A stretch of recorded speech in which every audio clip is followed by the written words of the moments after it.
Fala pessoal, tudo bem com você? Tudo tranquilo? Hoje vamos para mais um vídeo aqui no canal. Eu vou trazer o porquê que o endividamento prejudica tanto um fundo imobiliário e como isso pode prejudicar os seus dividendos.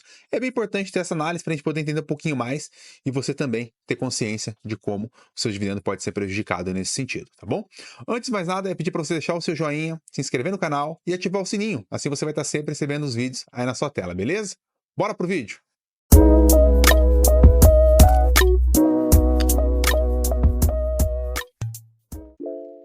Pessoal, sempre assim, endividamento, né? Assim como a gente tem dentro das pessoas físicas, né? Você tem um certo padrão de consumo, você ganha X, tem um padrão de consumo X. Se você tiver um endividamento ali dentro ainda, seja um endividamento imobiliário, de um carro, ou outro aspecto, isso vai corroer parte da sua receita. No fundo imobiliário, é a mesma coisa, só que tem um grande problema, que quando a gente está na nossa pessoa física trabalhando, e caso a gente fique desempregado, por exemplo, a gente não tem fonte de receita, tem que pagar esse endividamento. No fundo é a mesma coisa, só que é diferente, porque você tem uma vacância e ao mesmo tempo você tem um endividamento. Se você aumenta essa vacância, você tem o endividamento do mesmo jeito, só que agora ele compromete mais o seu sistema financeiro. Quando a gente olha para a pessoa física, né, a gente vai ter que ter uma reserva de emergência e essa reserva de emergência vai ser consumida para pagar as contas. Quando a gente olha para o fundo, é um pouco diferente. Por quê? O fundo ele não vai ter quase nada de reserva.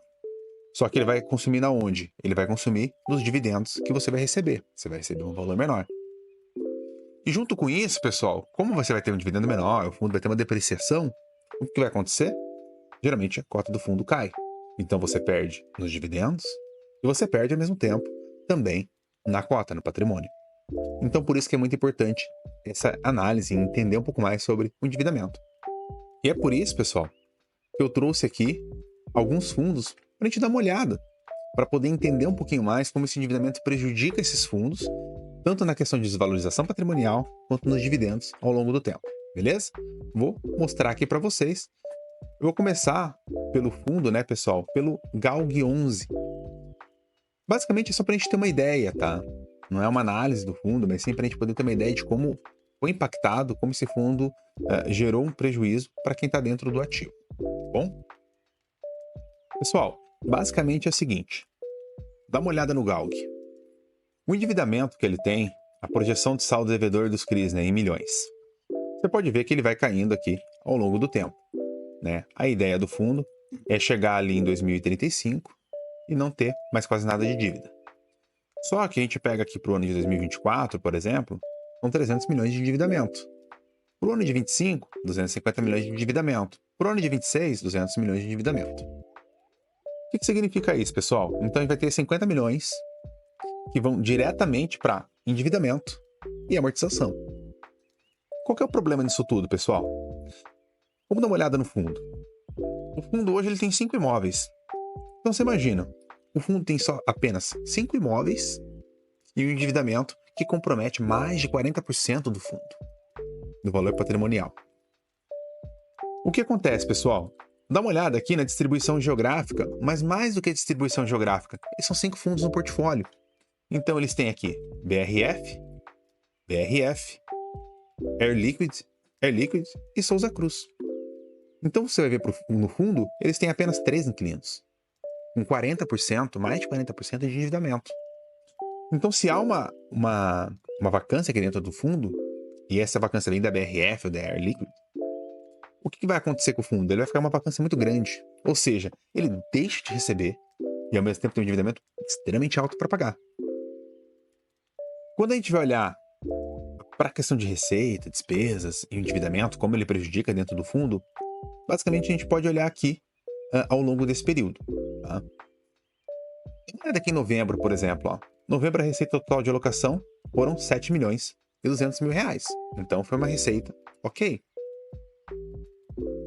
Aí vai ter mais aqui algumas outras receitas que geraram um total de 7 milhões e 400 aqui, basicamente. Tá? Quando a gente vai para a despesa, pessoal, a gente vai ter a despesa de taxa de administração e de gestão do fundo, 450 mil reais. Outras despesas um total de R$ 47 mil. Até aqui está saudável. Por quê? A gente vai ter uma despesa que está comprometendo ali em torno de seus 8% do fundo. Só que o problema é quando a gente entra na despesa financeira, que eu vou dar um zoom para vocês. Olha quando entra na despesa financeira, são 2.400.000 todo mês só para pagar o endividamento. Então um fundo que faz 7.400.000 de receita deixa 2.400.000 de endividamento, ou seja, ele está pagando mais do que 30%, em torno de seus 35%, só para pagar o endividamento. Então o que acontece basicamente, pessoal? Esse dividendo ele fica amassado justamente por causa do endividamento. Mas você pode até perguntar assim, né, para mim. Mas Jefferson, esse endividamento, ele também não aumenta a receita porque tem um novo ativo ali dentro? Eu concordo plenamente. Mas ao mesmo tempo, a gente tem que sempre pensar o seguinte: se esse endividamento ele compromete a receita, e se há uma vacância ali dentro, você se alavancou demais. Então, se você, quando olha para a alavancagem, se a gente olhar para 15%, 10%, é uma alavancagem saudável. Quando você começa a passar disso, começa a comprometer a geração de caixa que o fundo vai ter. Então, por isso que é muito importante a gente sempre olhar para essa questão, porque ele compromete o dividendo. O dividendo está sendo entregue em 8 centavos. E quando eu falo isso, a gente tem que olhar e entender o seguinte: olha como é historicamente o fundo, né? O fundo, então, aqui existe desde 2020. Quando a gente vai ver, o CDI bateu 32%, o IMAB bateu 22,2%, IPCA bateu 22%, arredondando, o IFIX bateu 16% e o fundo bateu 13,65%. Ou seja, ao longo de 3 anos, você rendeu apenas 13,65%, já somados os dividendos. Então isso é muito importante, pessoal, porque isso limita os seus dividendos, isso restringe sua capacidade de geração de receita e automaticamente você pode ter depreciação da cota. Isso machuca bastante para quem está investindo, buscando dividendo, crescimento de longo prazo. Beleza? Agora eu vou entrar aqui no segundo caso, pessoal, que é o XPPR. XPPR, pessoal, mesma linha, endividamento alto, depreciações, entre outros aspectos. O XPPR é um pouco mais pulverizado, tem mais ativos também, tem uma questão de são lajes, tem mais inquilinos e tudo mais. Mas, ao mesmo tempo, eles cometeram alguns erros durante o processo do fundo, gestão do fundo, entre outros aspectos. O fundo foi muito penalizado. Vou mostrar aqui para vocês, e para vocês terem uma ideia de como que isso prejudica basicamente aqui todo o resultado do fundo. Então, pessoal, quando a gente olha isso, dá uma olhada na receita média. A gente vê aqui no mês de dezembro, 2.700.000, total de receita, 2.750.000. Quando a gente vai para a despesa, mesma linha, ó. Despesa financeira, 1.254.000. Então, o fundo ele teve ali também, em torno de seus 40% da receita prejudicados, né, da lucratividade que poderia ter pelo fundo, pelos endividamentos. E o ponto que eu sempre gosto de chegar, e que eu quero chegar, é exatamente esse aqui, pessoal. Olha o prazo que o fundo tem de endividamento.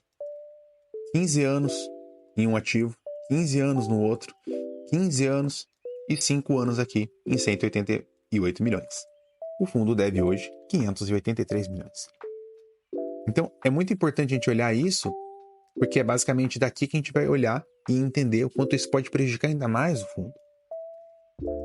Ele tem IPCA mais 5, IPCA mais 5,8, IPCA mais 5,7, CDI mais 2,5. Só que o fundo ele é corrigido pelo IPCA. Só que é um IPCA seco. Então, você tem que pagar mais por uma correção inflacionária do que você corrige seus aluguéis. Então, você entende como é que no médio prazo isso vai prejudicando o fundo, no longo prazo também? No curto prazo, talvez não sinta tanto efeito, porque as correções inflacionárias vão vindo ao longo dos anos.